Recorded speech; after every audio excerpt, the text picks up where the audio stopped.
I'm at Tanjung Priok, the main seaport in North Jakarta. This is where the Search and Rescue Agency have sent about 150 personnel offshore. 11 nautical miles off the coast here is where Lion Air flight JT610 came down.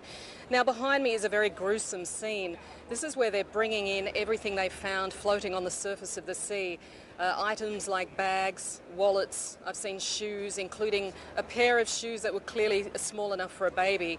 There are backpacks that have been shredded and all manner of items from the plane itself. There are seat belts, there are seats that have been shredded also in the crash, also life jackets and parts of the twisted metal. Now there have been I'm at Tanjung Priok, the main seaport in North Jakarta. This is where the Search and Rescue Agency has sent its staff offshore. 11 nautical miles off the coast here is where Lion Air JT610 came down. Now behind me is a very gruesome sight. This is where they're bringing in all the debris and the personal effects and even the body parts that they have found out at sea. Most of it was floating on the surface.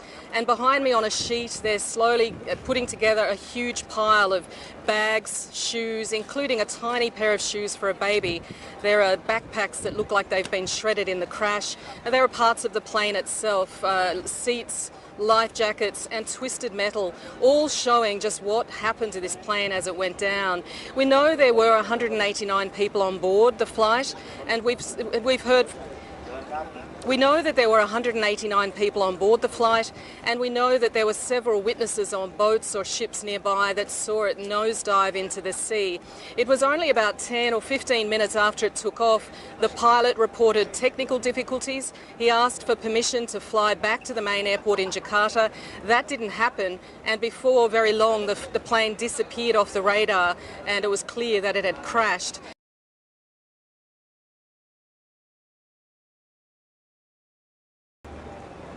We know there were 189 people on board the plane, and at least 20 of those were colleagues from the Indonesian Finance Ministry who lived and worked on Bangka Island off Sumatra. They regularly took this flight.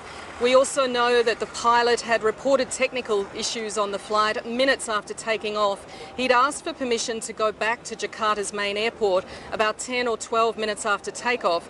That clearly didn't happen, and very quickly after that the plane vanished off the radar. Witnesses saw the plane nosedive into the sea. We know there were 189 people on board the plane, and at least 20 of those were colleagues from the Indonesian Finance Ministry who all lived and worked on Bangka Island off Sumatra. They regularly took this flight, and we also know that the pilot had reported technical difficulties only 10 or 12 minutes after the flight took off. He had asked for permission to go back to Jakarta's main airport, and very quickly after that he disappeared off the radar, the plane vanished, and before we knew it there was debris in the Java Sea.